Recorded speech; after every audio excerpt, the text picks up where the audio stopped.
Mtazamaji wetu, nazidi kukusalimu na kukaribisha katika majifunzo ya Biblia ya robo hii ambayo tunaenda kuianza na fundisho kubwa ambayo inasema kukua katika mahusiano pamoja na Mungu.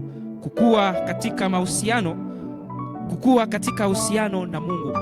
Mada nzuri ambayo tutaenda kuichambua katika robo hii nzima, miezi mitatu, mpaka pale ambako tutaenda kuelewa ni nini maana ya kukua katika uhusiano pamoja na Mungu. Kabla tujaingia kwa ndani, basi nitakusii tuweze kuwa na ombi. Lihimidiwe jina lako, muumba wa mbingu na dunia. Asante tena kwa kuweza kutupatia muda huu pamoja na mtazamaji wangu. Bwana wetu, tunalika Roho Mtakatifu atuongoze mwanzo hadi mwisho wa somo hili la leo, katika jina la Yesu Kristo, amina.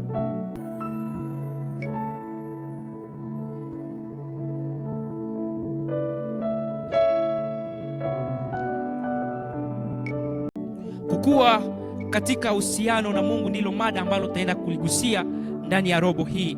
Lakini kabla hatujaingilia kwa undani, ngoja nikupatie kwa ufupi tu kiingilio ya mada kubwa ya robo hii.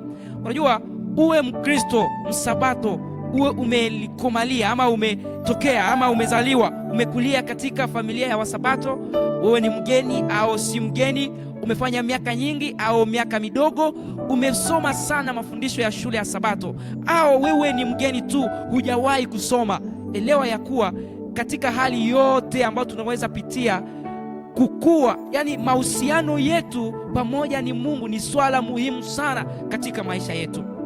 Mahusiano yako, mahusiano yangu pamoja na Mungu ni mojawapo ya mada kubwa ambayo inabeba hata mada yote ndani ya Biblia. Unajua, kuja kanisani, kusoma Biblia, kutoa zaka, kutoa sadaka, kufanya ibada, kufanya huduma kanisani, hiyo yote ni mojawapo ya vitu ambavyo tunaenda kuvikuta ndani ya mada kubwa, mahusiano yako wewe pamoja na muumba wako. Yaani mahusiano yako ni jambo muhimu sana katika maisha yako ya Kikristo. Kwa hiyo sasa, uhusiano wako na Mungu ndio uhusiano muhimu kuliko yote ambayo unaweza kuwa nayo duniani.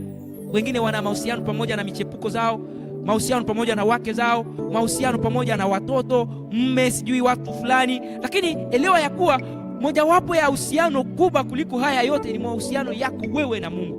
Mahusiano yako wewe na Mungu ni kubwa sana. Hata uhusiano wako na Mungu uweje leo, masomo haya yanaandikwa kwa kuzingatia hali yako. Yaani sijui mahusiano yako wewe na Mungu inakuwa namna gani leo, lakini elewa ya kuwa muda wa miezi mitatu, masomo 13 ambayo tutaenda kujifunza, yote yameandikwa ili yaweze kuinua, kuamsha, kusaidia mahusiano yako yaweze kuwa vizuri, angalau ili nawe pia pamoja na Mungu wako muweze kutembea pamoja. Ukisoma kitabu cha Ellen White ambaye anasema hivi, Ellen White anasema kudumu katika maisha ya uaminifu katika Kristo ni muujiza mkubwa. Yaani unapoishi katika maisha ya uaminifu pamoja na Mungu ni muujiza mkubwa. Ndiyo maana na ni msingi kabisa katika maisha ya Ukristo. Tunapoenda malizia kiingilio ya mada kubwa hii, wanatuonesha ya kuwa mahusiano yetu ni kama vile marathon. Yaani tunakuwa katika mbio, na mbio ambayo tunayoifanya ni mbio ya marathon. Na hiyo inatusaidia kabisa kuendelea. Unajua, unapokuwa katika mbio na unakuja katika mbio ya kasi kubwa, unaweza kujikwaa, na ukijikwaa huwa utaumia. Na unapoumizwa hivi, utawaona hata wengine hawana hata muda ya kurudi tena. Lakini wewe ambaye unatembea, haukimbii hata, yani haupigi mbio sana, unatembea, yani unafanya marathon, na kurse yako unaenda kwa marathon, na hiyo itakusaidia kumaliza kurse vizuri sana. Na habari njema ni kwamba tunapofanya hiyo mbio, yani marathon yetu, kurse yetu, tunakuwa na msaidizi. Mungu anatusaidia kupitia Roho Mtakatifu. Yani katika robo hii, ndugu yangu, ingetubidi sasa mimi pamoja na wewe tuweze kukuza mahusiano yetu pamoja na Mungu. Sijui yanakuwa namna gani, lakini wewe mwenyewe unajua mahusiano yako pamoja na Mungu iko namna gani. Sasa leo tunaenda kuanza somo ya kwanza. Somo ya kwanza ambayo inasema kukagua uhalisia. Kukagua uhalisia. Na tunakuwa katika kitabu cha Yohana sura ya 15 mstari wake ni wa 9, ambao Biblia inasema hivi: kama vile Baba alivyonipenda mimi, nami nilivyowapenda ninyi, kaeni katika pendo langu. Yesu anasema kama vile Baba alivyonipenda mimi, nami nilivyowapenda ninyi, kaeni katika pendo langu. Huyo ni Yesu ndiye anasema. Unajua, unaweza kueleza yani kunakuwa maswali fulani ambayo tunaweza kujiuliza. Unawezaje kueleza uhusiano wako na Mungu leo? Kama tukikupea mic, tunakupa nafasi, njoo utuzungumzie mahusiano yako wewe na Mungu. Je, unawezaje kuyaelezea leo? Unawezaje kuyaeleza? Je, ni imara na nguvu? Je, mahusiano yako pamoja na Muumba wako, je, ni imara na nguvu? Unatumia muda katika kuwekeza kwenye uhusiano huu, ukichunguza neno lake lililovuviwa na kunenewa naye kama rafiki? Kama ni hivyo, unatumia muda kiasi gani katika kufanya hilo? Ni maswali kadhaa ambayo tunaweza kujiuliza, lakini elewa ya kuwa msingi ni kwamba, je, mahusiano yako pamoja wewe na Mungu inakuwa namna gani?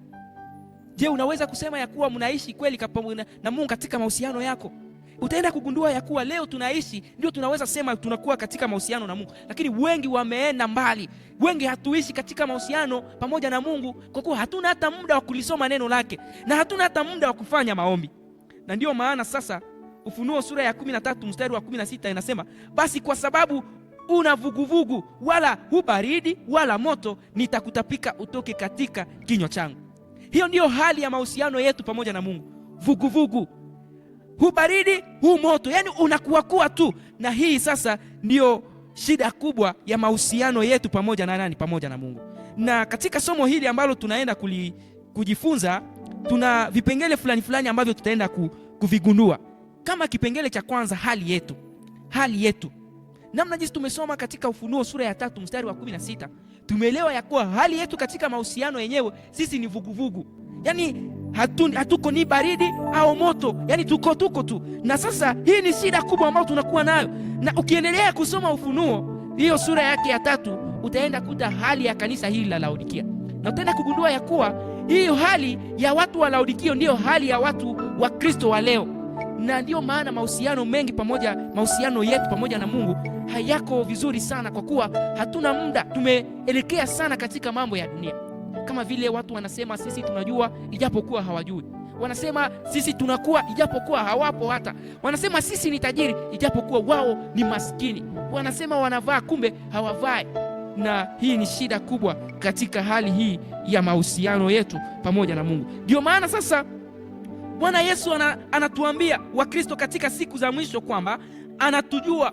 Yani kizuri katika yote ni kwamba Yesu anatujua sisi si moto au baridi, kwa sababu kutokana na mtazamo wetu hatuhitaji chochote. Siku na majuma hukupita na tunamtumia muda kidogo na Mungu hapa na pale. Yani kile ambacho tungefanya muhimu ni kutumia muda mzuri kabisa tunapotafuta kukuza mahusiano yetu pamoja na Mungu.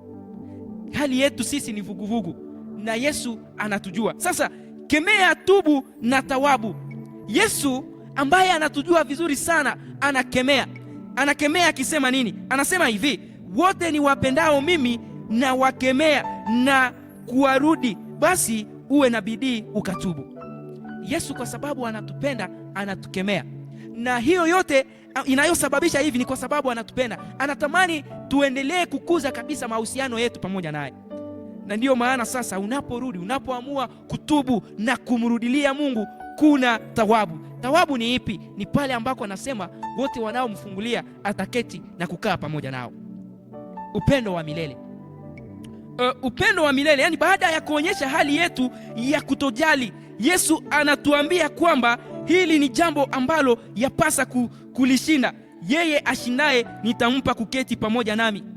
Yesu anaonyesha ya kuwa hali yetu si vizuri, yani hali yetu ni vuguvugu, na amekemea kabisa. Sasa anaonyesha ya kwamba wale wote ambao watakaoshinda, Yesu atakaa pamoja nao milele.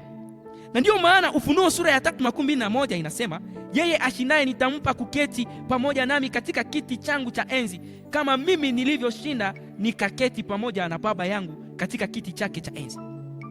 Ndugu yangu, Yesu angelitamani tuwe washindi, tuweze kushinda hali yetu ya uvuguvugu, tuweze kumrudilia na tuanze upya, ili tuweze kukuza mahusiano yetu pamoja naye. Yani tuanze kukua na mahusiano yetu yawe kamilifu na yawe sahihi.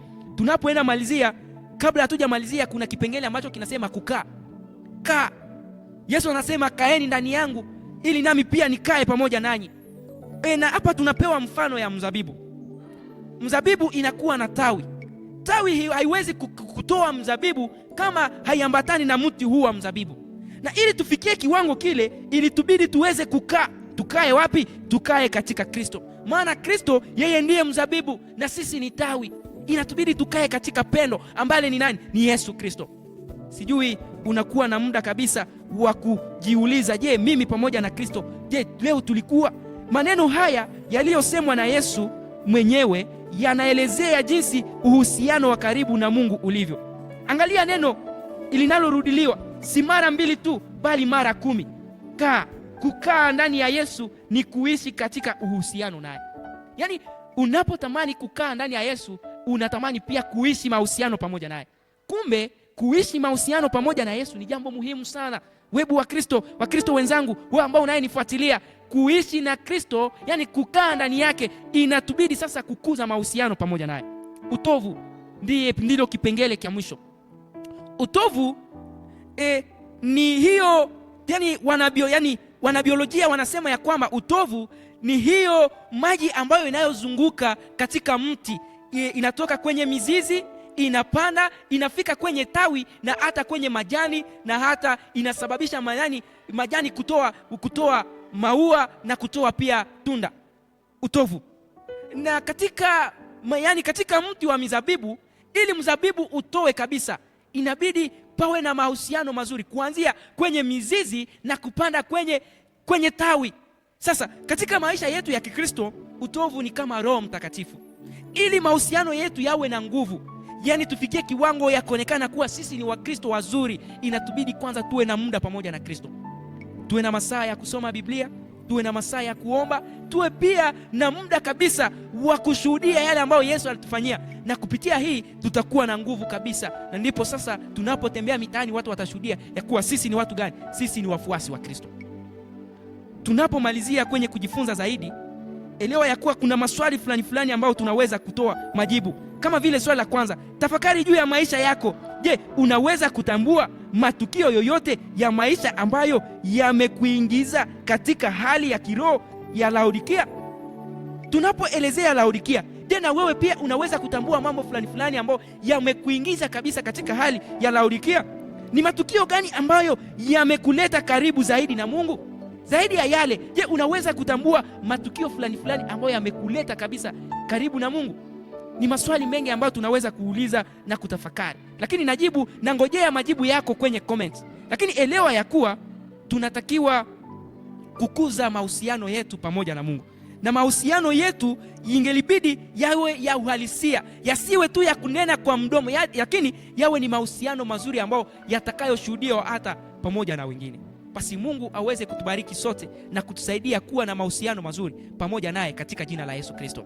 Basi tunapomalizia, nitakusihi tuweze kuwa na ombi. Asante Mungu kwa kutuongoza katika somo hili. Jina lako lipewe sifa, na tunalika Roho Mtakatifu kutusaidia na kutuwezesha kuwa na mahusiano mazuri pamoja na wewe. Tunaomba katika jina la Yesu Kristo. Amini. Basi Mungu aweze kubariki. Mimi ni Auguste Bapema. Karibu tena katika somo lifuatalo, na Mungu akubariki.